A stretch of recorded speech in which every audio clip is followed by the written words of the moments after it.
and welcome to GameSack, and we're looking at some games that were not released in Japan. Now it's your turn, Japan, to be jealous of games that we got and you did not. You guys are going to be so jealous. By the end of this episode, you guys are going to be pissed. Oh, man. Yeah. Anyway, let's take a look at some of these games that Japan missed out on, but the rest of the world got to enjoy. At least most of the rest of the world. Yeah.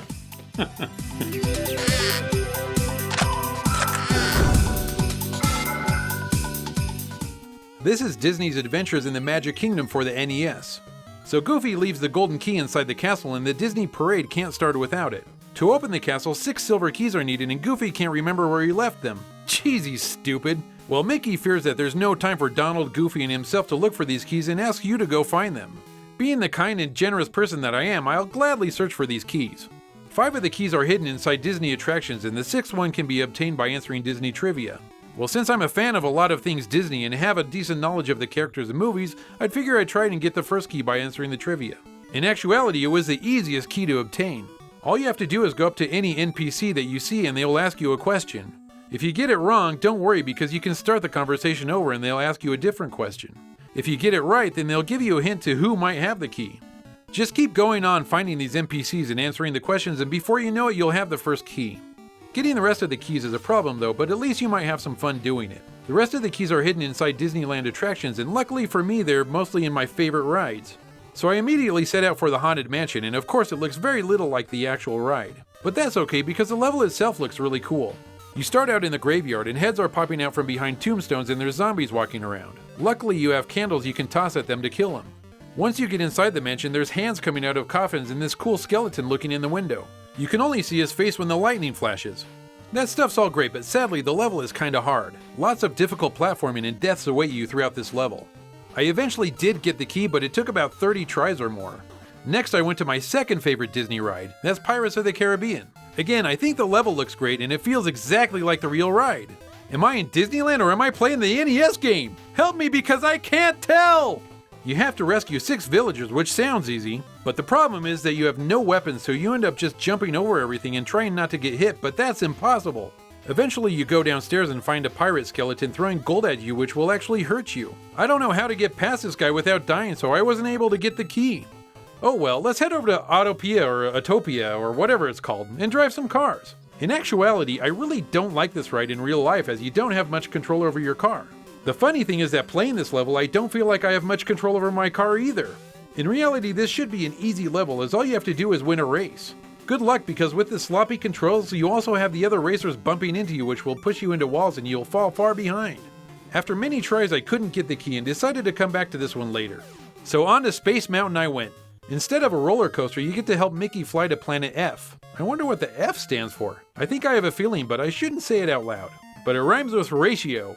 Anyways, again, this should be an easy one, and all you have to do is hit the right direction or button at the right time. It starts out fairly easy, but gets tough and you have very little response time to input your command. Naturally, I wasn't able to get the key here, and I was sure I had a really good chance at this one. There's one last attraction, and that's Big Thunder Mountain Railroad. Here you have to guide your train to the number 1 finish line. At first I thought this level was really going to kick my ass. You're driving a train towards the bottom of the screen. You can't see much and the track zigzags with different routes all over the place. But after a couple of tries I was able to get the train where it needed to go and I got the key. This is definitely a tough game, but with unlimited continues and a lot of patience it can be beaten. I'm not sure why this game wasn't released in Japan as it's actually kind of fun. I'm just happy it came out over here though.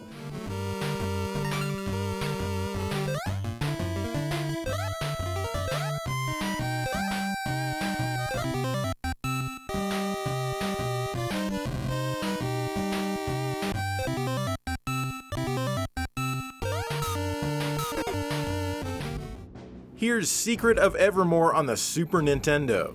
This was Squaresoft's first game developed in the US, and the last one as far as I can tell, at least for the Super Nintendo. This one is an action RPG that takes a few nods from Secret of Mana, or Secret of Mana as some people call it. Argue in the comments below, please.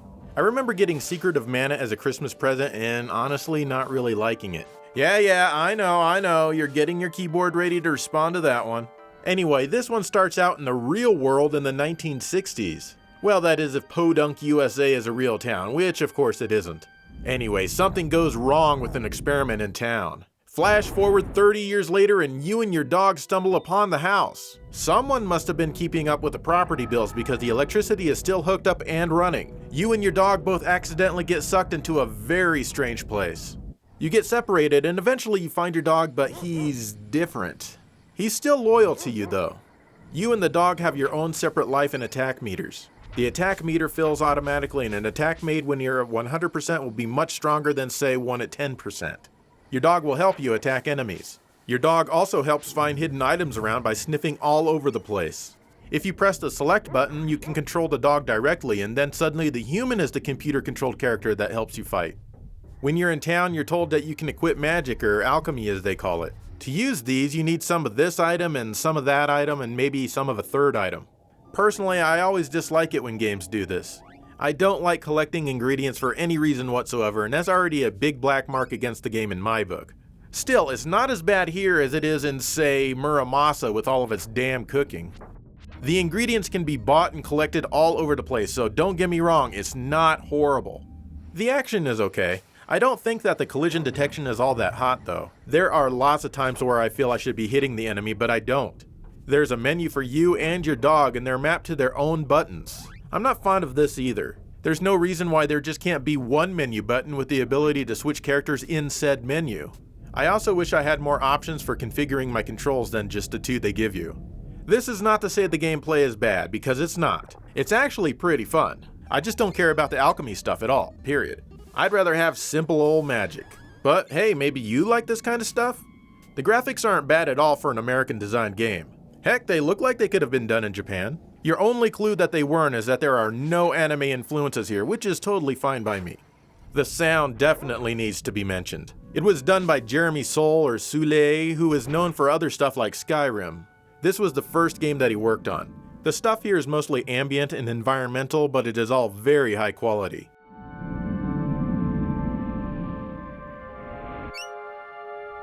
It really gives the game a unique feel.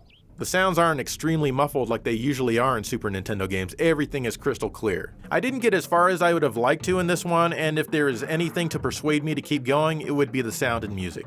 That said, it's not something I'd want the full soundtrack for, but it goes great with the game. This was released in PAL territories, but never in Japan.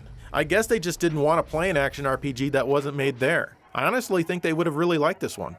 And I think you should give this game a shot if the alchemy thing doesn't sound like it'd bother you like it does me. It's just a personal nitpick.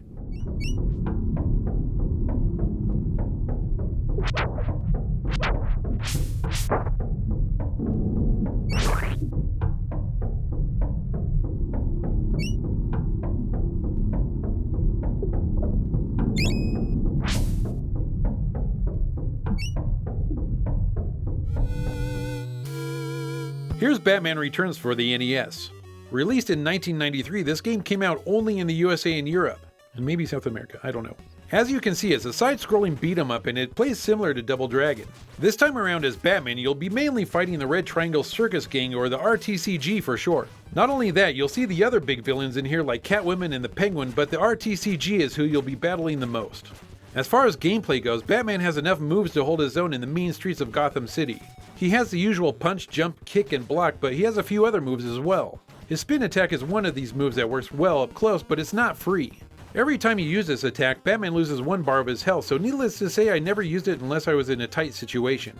He also has a slide kick attack that's pretty useful. To do this one, you just hold down and push the A button. The problem is that there are times when you want to jump and push down to get towards the bottom of the screen, but instead of doing this, you execute the slide attack. It's really kind of annoying when this happens, but I don't see any other way around it with only 2 buttons on the controller. And of course, Batman has some of his usual gadgets like a limited amount of batarangs and his grappling hook. The character and enemy sprites look good and animate fairly well, but the problem is that you'll be fighting a lot of the same enemy throughout the whole game. It's not a big deal, but there's been many times where I thought to myself, not these guys again, damn! What is amazing to me are the backgrounds. Firstly, the atmosphere of each level is on point. I don't remember a lot of the movie, but each level does a great job of capturing what Gotham City felt like in the film. I've always liked the big skeleton heads on the motorcycles, and they look pretty good here. The colors used give it a nice dark feeling just like the movie. Plus some of the artwork is really detailed, like this cat face back there that's half hidden in the shadow. The gameplay is good and Batman controls well. Fighting the minor enemies all throughout each stage starts out easy once you figure out their patterns. As you progress into the game, they do get tougher and start to deal more damage to you. Bosses, on the other hand, are ridiculously hard. No matter what you do, it's almost impossible to fight one without taking some serious damage. Even the bosses of the first few levels will hurt you real good. I was able to get up to the fight with the organ grinder on the 4th level, and man did he thrash me. I'm sure he has a pattern, but damn, I haven't figured it out yet. I mean, look at this guy, he should be easy to beat, but he kills me every time. Oh well, his day will come and I will eventually get the best of him. It's the least I could do for him kidnapping all those kids and putting them in cages. So besides the beat 'em up levels, there's a few driving levels. It's nice to take a break from the beat 'em up levels and change up the gameplay with some driving. This level here is fun and it plays more or less like a shooter as you driving the Batmobile at super fast speeds, killing everything in your path. Kinda reminds me of the driving levels in the 1990 Genesis Batman game. Watch out though, because some of these little jerks will land on your car and start to damage you. All along the way there's things that you can collect like hearts to refill your life gauge and the letter F, which will give you more bat discs. I wonder what the F stands for. I think I have a feeling, but I shouldn't say it out loud. But it rhymes with good luck trying to get these ducking things as they're practically off the screen before you even have a chance. You should save the bat discs for the helicopters and these stupid balloons that come after you. Since when is a balloon dangerous? Sheesh! And to top it all off, the game has a pretty good soundtrack. It definitely fits the game and has a trademark Konami sound. It's good stuff. Somehow this game didn't get released in Japan. I'm not sure if it's because the game came out so late in the NES's life or for another reason, but I want to know if Japan's sad because they didn't get this better than average beat 'em up. I'll bet they are.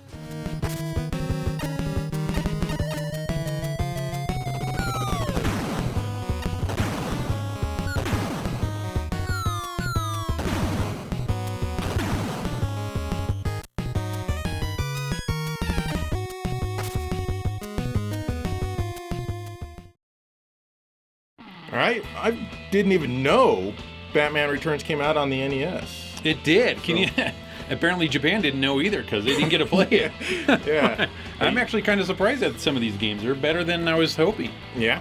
So kind of. Well, the ones that I played anyways. Anyway, let's take a look at a really, really, really good one.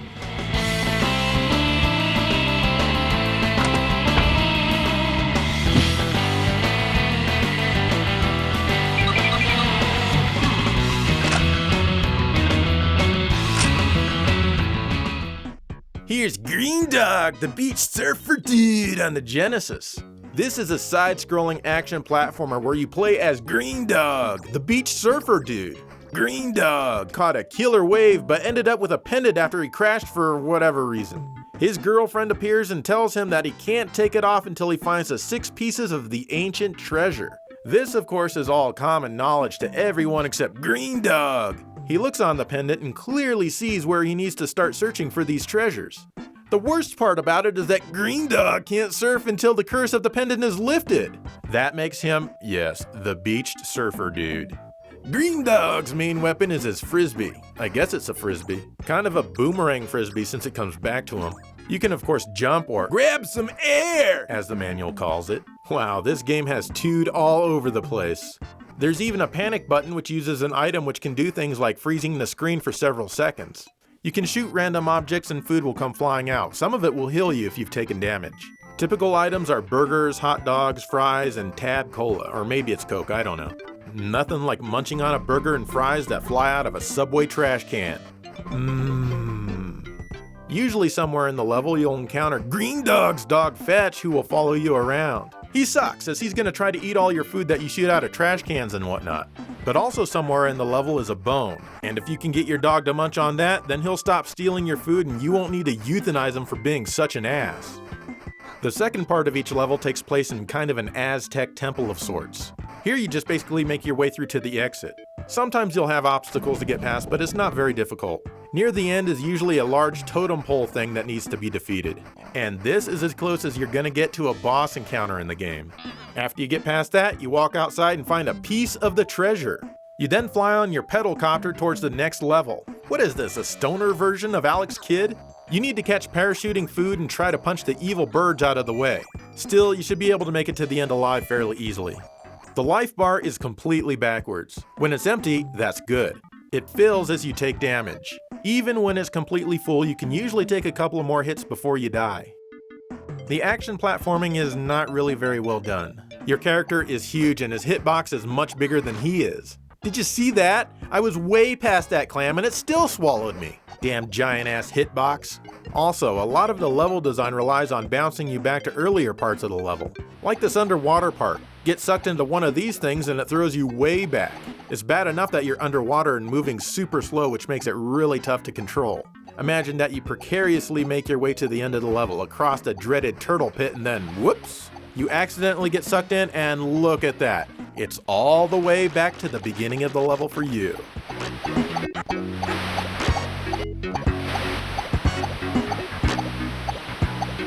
There's also lots of parts in the temples where you're riding a skateboard or roller skates that spring you back or make it hard to escape a pit of spikes that you landed in after a failed jump. Also, the designer should be sued for animal cruelty. Look at this dog underwater. All he has is a snorkel. How is he getting air? And look at this poor shark swimming back and forth, trapped in the sand. You do kill lots of actual people though, but that's okay. You scare people in the subway, so they're gonna need to die.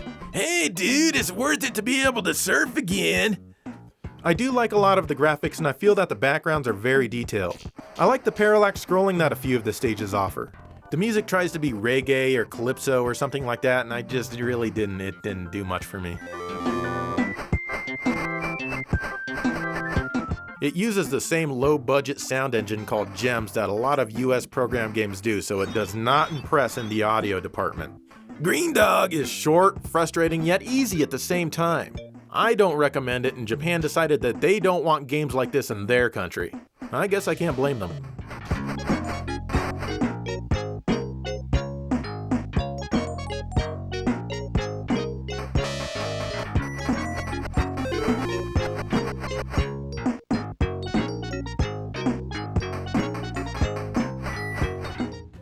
Pocahontas by Funcom was released in 1996 for the Sega Genesis.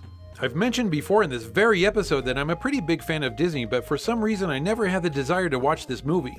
It just doesn't seem like a fun movie, and it's trying to teach me a lesson that I already know. From what I understand, the game follows the movie fairly close, but I don't really care about that as I just want to see if it's a decent game. You start out just a regular Native American girl with nothing special but your little friend Miko the raccoon. The village chief tells you that you must seek the animals of the forest, and when you do, you can earn their spirits. This will help you save the village from the evil English settlers. Earning an animal's spirit is important because it lets you do things that you normally wouldn't be able to do, like running fast. I guess Pocahontas was a slow runner until she gained the spirit of this deer.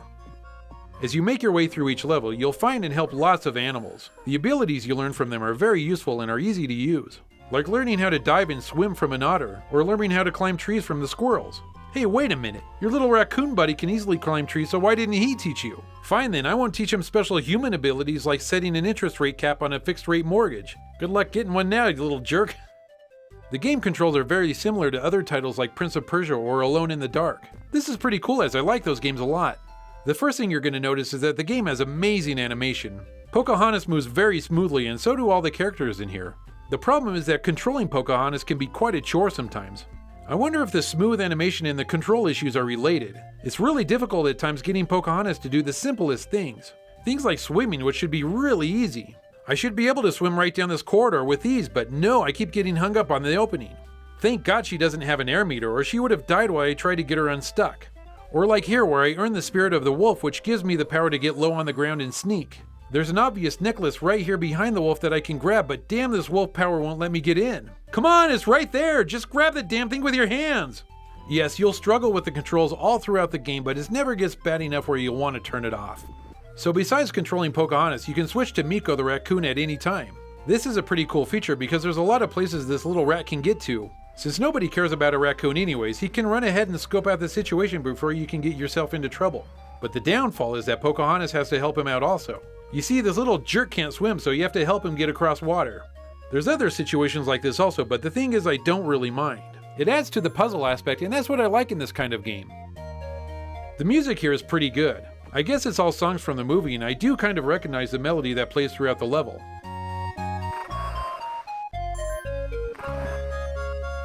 The levels are really long, so you're going to hear the same melody a lot. This is actually a really fun game if you give it a chance. Sure, the subject matter is pretty boring, but the game as a whole is very entertaining. It's really slow paced and there's no fighting or bosses at all here. It's just you, that raccoon, and a bunch of puzzles and platforms. Good stuff. I'm not 100% sure why this game didn't get a release in Japan, but I do have one guess. The movie came out in 1995 and the game came out in 1996, which is pretty late as people were already moving on to the PlayStation and Saturn. Anyway, if you haven't played this game, then give it a shot. It's a lot more fun than you might think.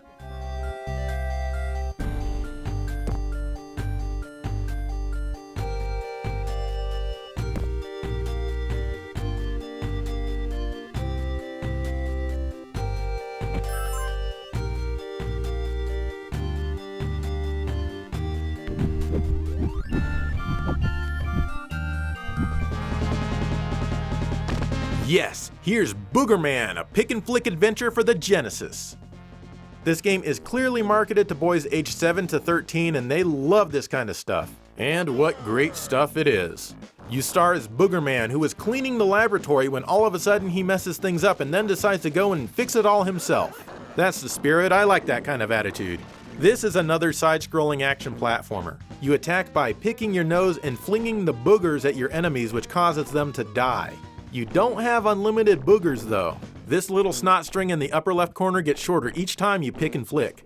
Fortunately, there are snot wads laying around which will refill the mucus supply in your sinuses, allowing you to pick and flick as much as you can. If you grab the M jar, then this attack is upgraded to hawking a loogie straight ahead. Tasty. Boogerman has a couple of very special attacks. If you hold down the C button, he builds up some gas and lets out a huge burp which will cause lots of damage to his enemies. The bar in the upper right corner shows how much gas you have, and each time you use a gas attack, this decreases. You can get a can of beans to refill this. And yes, if you do this attack while you're crouching, you build up a lot of gas in your ass and then release a deadly blast from your rectum. Like I said, boys aged 7 to 13 love this stuff. They love to gross out their little sisters or maybe their parents and their friends with it. I'm kinda surprised that they didn't try and release this in Japan. They'd probably love weird crap like this, but hell, maybe I'm wrong, who knows. So how does the game play? It does feel Western made since the platforming is kind of loose for a lack of better way of describing it, but it's definitely not awful. You collect plungers and bounce on puddles of goo throughout each stage. At the end of the stage, you put it all together trying to get an extra life. If you've collected enough plungers and goo to get the extra life, well then, yay you. Unfortunately, there's no life bar at all for Boogerman. The best you get is the color of his cape. When it's solid red, you're at full power. When it's yellow, you're at medium strength, and then when it's flashing, the next hit will kill you. I'd much rather have a proper life bar than nonsense like this. Still, it's better than games where the character's face icon changes expression the lower he gets on life, like Cool Spot for example.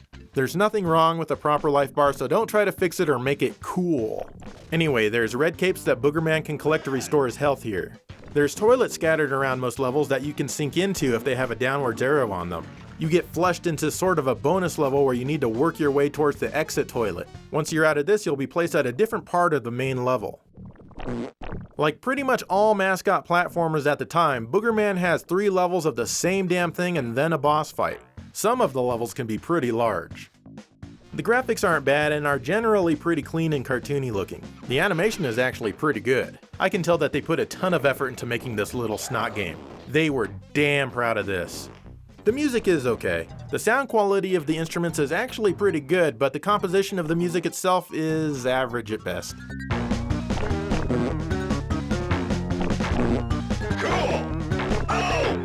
The sound effects are digitized and they sound pretty good. There's a fair amount of voice work in the game as well. This game was also on the Super Nintendo and that version wasn't released in Japan either. This one is pretty much the same, though I swear the game seems to play slightly faster than the Genesis version. The music sounds more like a Super Nintendo game, but I wouldn't say it sounds better or worse. Boogerman isn't a horrible game by any means, but it really doesn't do anything to stand out other than its subject matter. If you have an 8-year-old nephew, this might be a good game to let him play if you want to be the cool uncle. It's also on the Virtual Console, but not in Japan. Aha! Well, if it isn't Booger Boy himself, I'll finish you up, then your world will be mine. Not if I stop you first.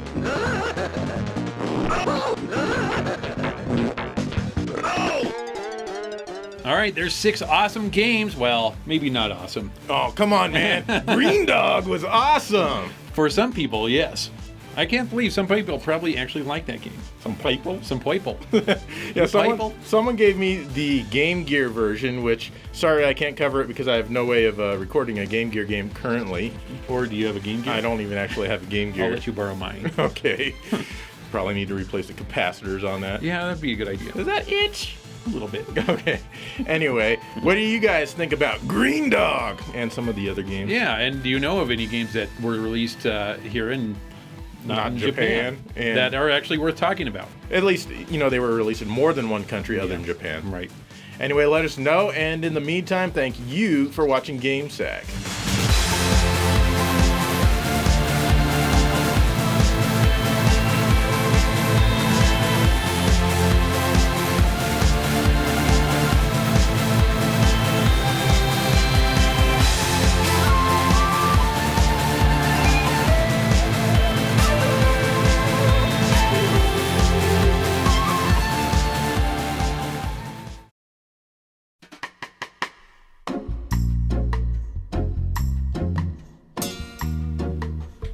Oh, man. Green Dog, really? Yeah, Green Dog! You realize this was banned in Japan, right? No, it wasn't released in Japan, but it wasn't banned. Sega of America sent a copy to Sega of Japan for consideration, and they played it, and they banned it. They didn't want their people playing this garbage. No way. I'm telling you, dude, try to get this copy through customs. They'll arrest your ass right on the spot and throw you in jail. Crazy. Yeah, I'm telling you. But you know what? You could get games like Batman Forever right through customs. They won't stop you for that, but they'll stop you for this garbage. And this is worth way more money, too. Dude, let's go to the thrift store and pick up all their copies and just take them to Japan and sell them. Yeah, I was just at a thrift store and they had like 10 of them. They had a sign on it that said, buy one, get 5 free. Dude, let's go. Oh, sweet.